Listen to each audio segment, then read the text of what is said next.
Chez Ethan et Eden, il y avait possibilité de faire davantage de sport. Chez eux, chez Ethan et Eden, avant qu'ils ne partent pour venir surveiller Petite Lune, avant qu'ils ne partent, chez eux, dans leur appartement, dans leur loft, à Tokyo, dans le centre, il y avait davantage de possibilités de faire certains sports indicatifs. Certains sports indicatifs indiquant ce dont les sports que l'on pouvait faire dans leur salon prêtèrent attention au corps. Les sports qu'il y avait possibilité de faire, les sports qu'il y avait davantage de faire dans la salle de sport qui était leur salon qui était la salle de sport qui était l'endroit dans lequel ils habitaient, parsemés partout autour d'eux, les murs étaient parsemés d'un béton, un béton gris, parfois noir, parfois opaque, voire même très sombre, tout autour d'eux, le sol, les murs porteurs et d'autres parties de la maison étaient en béton coulé, tout autour d'eux, dans l'endroit dans lequel ils se trouvaient. Les sols en béton coulé noir, les sols en béton coulé gris, par terre. Il y avait possibilité de faire davantage de sport.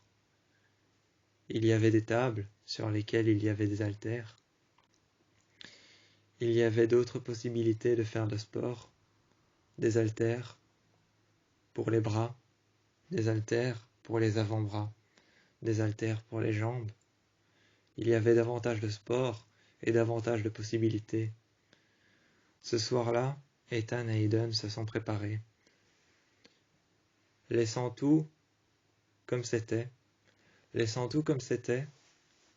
la possibilité et l'avantage de sport qu'il y avait à faire dans leur appartement.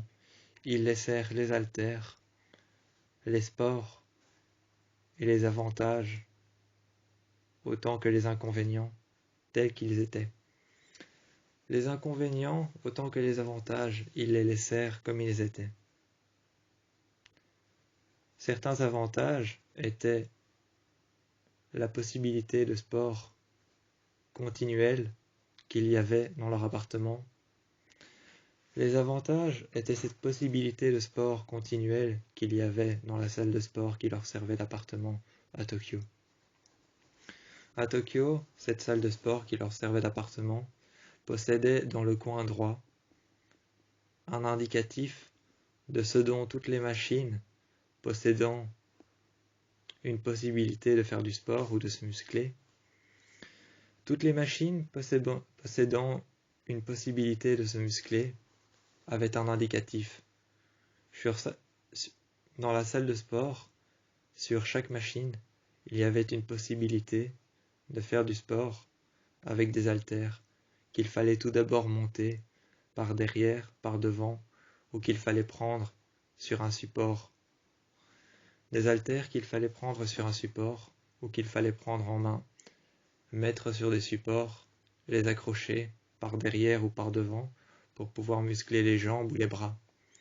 La nuit, le matin, la journée, l'après-midi, Ethan et Eden s'occupèrent comme ça, avec la possibilité et des avantages de sport qu'il y avait à faire là, dans ce loft, dont le sol était entièrement recouvert de sol en béton coulé.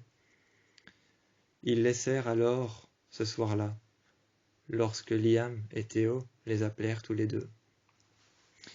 Il leur dit alors: « Ça vous dérangerait de venir garder Petite Lune? Ça vous dérangerait de venir garder Petite Lune ?»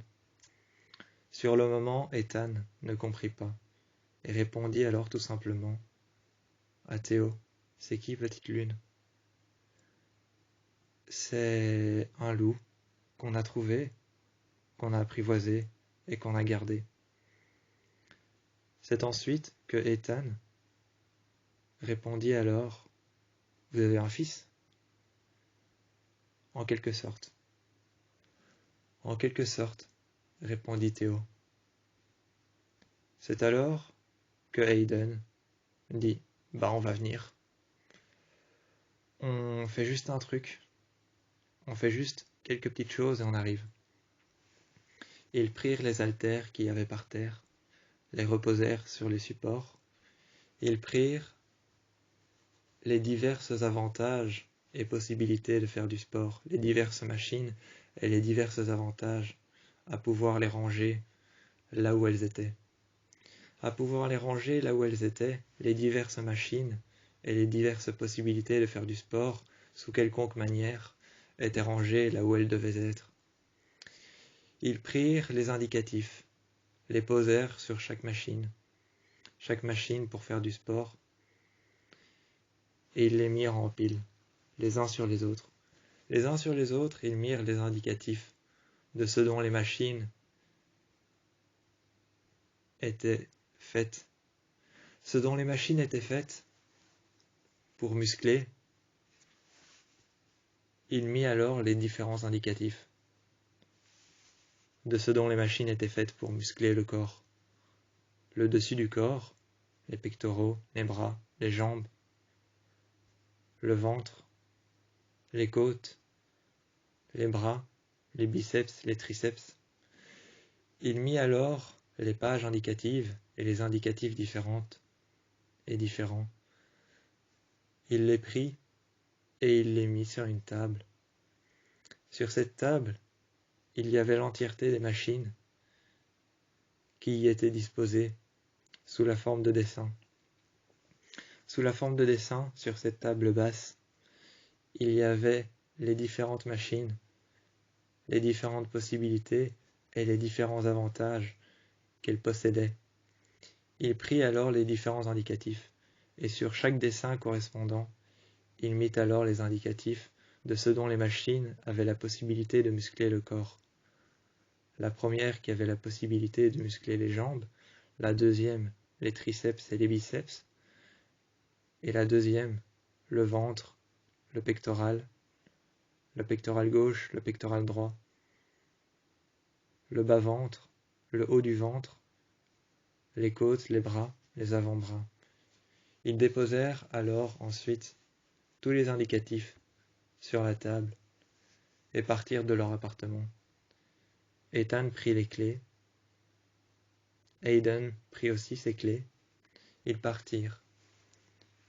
Hayden mit un jeans noir et des baskets blanches, un t-shirt collant V. Hayden, lui, mit un débardeur, un bombers noir, un jeans bleu marine foncé et des baskets entièrement vertes militaires. Entièrement vertes militaires, ils mirent des baskets hautes à la semelle blanche et au lacet blanc, tandis que pendant ce temps-là, il y avait Ethan, assis à côté de Hayden, qui mettait ses baskets blanches au lacet noir, dont la semelle était noire, les contours étaient blancs. Ils firent ses lacets, tout comme à côté de lui, son frère Ethan, qui mirent ses chaussures vertes kaki, ses chaussures vertes kaki, gravées de militaires, ses chaussures vertes kaki, gravées de contours militaires. Ils les mirent ensuite, après que Ethan soit prêt, après avoir mis leurs chaussures vertes kaki, composées d'esthétique militaire, avec les lacets blancs. Ils passèrent le scratch autour du dessus de son pied. Ses chaussures hautes, dont la semelle était blanche, les lacets étaient blancs. Ils passèrent le scratch au-dessus, au pied gauche et au pied droit, et ils partirent. Ils prirent les clés, qu'ils firent rebondir en les rattrapant dans la main. Ils prirent leur voiture, et ils partirent à deux. Hayden finit alors le lacet droit de sa chaussure, et se releva. Ils partirent avec ses chaussures blanches, son jeans et son t-shirt noir, collant V. Ils partirent tous les deux. Hayden prit alors sa Land Rover Evoque, garée dans un garage, dont lorsque la porte s'ouvrait, des lumières s'ouvraient également et s'allumaient de part et d'autre du garage. Des lumières infimes, mais pour autant très claires, qui éclairaient l'intérieur du garage. Ils prirent alors leur voiture, et sur la route, le garage extérieur, s'ouvrit, et on put voir la circulation de l'extérieur. Dans la route, on put voir la circulation extérieure lorsque le garage s'était ouvert. Sur la route, dans les routes de Tokyo, dans les routes et la circulation, ils y étaient coincés pendant un certain moment, jusqu'à ce que le feu décide de passer au rouge, puis passe au orange, et ensuite arrive au vert. La circulation sur les routes de Tokyo reprit. C'est alors que Hayden et Ethan, qui étaient tous les deux à la même position sur les routes, l'un à côté de l'autre, au feu rouge, ils attendèrent que cela passe. Ils attendirent que cela passe, que surtout le feu passe au vert. Lorsque le feu était passé au vert, la circulation reprit, et devant eux, les carrefours et les ronds-points reprit la circulation tout aussi vite qu'elle avait disparu. Tout aussi vite qu'elle avait disparu, la circulation reprit. C'est alors qu'ils reçurent tous les deux un coup de fil de Théo. Théo avait appelé Hayden et Liam avait appelé Ethan. Ils reçurent un coup de fil de Ethan et de Hayden, qui répondirent alors à Théo et à Liam. Et tous deux passèrent le restant de leur route, le restant de la route qu'il y avait à faire. Ils passèrent tous deux, plutôt tous les quatre, à téléphoner. Ils passèrent le long de la route, tous les quatre, à téléphoner. Hayden, qui téléphonait à Théo, Ethan, qui téléphonait à Liam. Ils passèrent leur temps à téléphoner, à dire où ils étaient sur les routes, dans la circulation, si ça avançait, si ça n'avançait pas, si ça se dégageait, ou si c'était bouché. Si c'était bouché, s'ils étaient dans les embouteillages, ils leur prévenaient qu'ils allaient arriver peut-être un peu plus tard dans la nuit. Peut-être un peu plus tard dans la nuit, dans les alentours de 24 heures, proche de minuit, peut-être. Durant toute la route, ils téléphonèrent à Liam. Ethan téléphonèrent à Liam et commencèrent à dire « ça se dégage, on arrive dans pas longtemps ». Quand ça commençait à aller mieux et que ça roulait beaucoup plus vite sur les routes de Tokyo, Hayden téléphonèrent à Théo et dit alors « on est là dans pas longtemps, on arrive, on est sur la route. On sera là exactement en même temps, on est sur la même route. On est l'un à côté de l'autre, sur la même route. On arrive dans pas longtemps, ça commence à se dégager, et je crois que d'ici 24 heures, 24h50, on sera peut-être là. On sera peut-être là d'ici 24 heures, 24h50, d'ici minuit peut-être. Si ça se dégage, on sera là plus tôt que prévu. Vous pouvez commencer à dire à Petite Lune de se préparer. S'il est déjà prêt, tant mieux, on arrive. Ils raccrochèrent alors le téléphone tout aussitôt qu'ils avaient décroché. Tout aussitôt qu'ils avaient décroché, ils raccrochèrent le téléphone. Ils posèrent leur téléphone dans la boîte à gants de la voiture. Ils mirent alors des mitaines noires par-dessus leur veste en cuir qu'ils avaient déjà mis dans la voiture avant de mettre le contact. Et sur les routes, ils arrivèrent devant la maison de Théo et Liam. Liam regardèrent alors les caméras sur la table du salon. La table du salon qui était en fait une grande baie vitrée qui avait été posée sur cette grande baie vitrée qui était la table du salon, la table basse du salon, qui était posée sur un système de localisation par rapport aux caméras externes. Par rapport aux caméras externes, cette table du salon était une baie vitrée qui avait été posée sur un lecteur externe, sur le compteur des caméras. Sur le compteur des caméras, sur lequel on pouvait voir les écrans, on pouvait voir l'écran sur lequel il était écrit REC.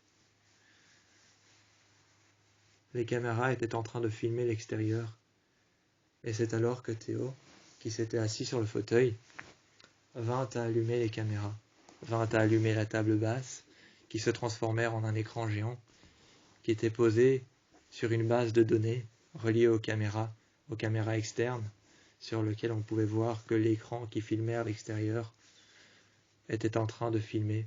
On pouvait voir que dans le coin droit inférieur, droit, on pouvait voir qu'il y avait REC écrit avec un point rouge, qui signifiait que la caméra était bel et bien en train de filmer l'extérieur, bel et bien en marche et bel et bien en train de filmer l'extérieur.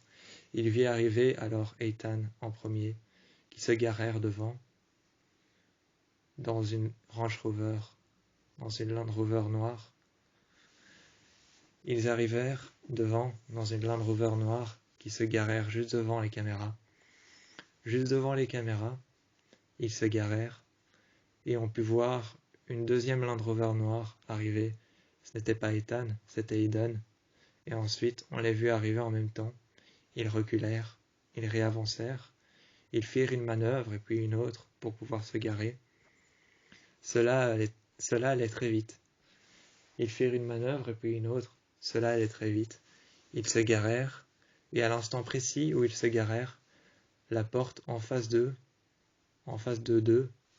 la porte en face de Hayden et Ethan s'ouvrit. On put voir la grande porte du garage s'ouvrir. Lentement, sûrement. Dans la gravité de la situation, on put voir la porte du garage s'ouvrir. Lorsqu'elle s'ouvrait, on vit apparaître Théo et Liam. D'abord, on put voir leurs jambes, leurs tibias. Ensuite, on put voir leur buste, leur torse. Et ensuite, ils apparurent entièrement. Ils apparurent entièrement lorsqu'on put voir Théo et Liam derrière la porte de garage, qui fit apparaître morceau par morceau leur corps.